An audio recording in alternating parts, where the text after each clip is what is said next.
أجيب دعوة الداعي إذا دعان فليستجيبوا لي وليؤمنوا بي لعلهم يرشدون রব্বুল আলামিন বলেন, নবী হে, আমার বান্দারা যখন তোমাকে জিজ্ঞেস করে আমি কোথায়, তুমি বলে দাও ইন্নী করিব, আমি কাছে। আল্লাহু আকবার, তিনি কাছে।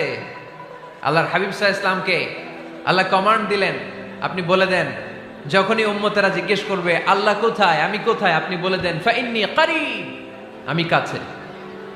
আরেক জায়গায় আল্লাহ ব্যবহার করলেন আকরাব, কাছে না, করিব মানে কাছে, আর আকরাব মানে সবচাইতে কাছে, the closest one, the most closest one, সবচাইতে কাছে। ওয়া নাহনু আকরাবু ইলাইহি মিন হাবলিল ওয়ারিদ, তোমার পেছনে যে স্পাইনাল কর্ড, শির দ্বারা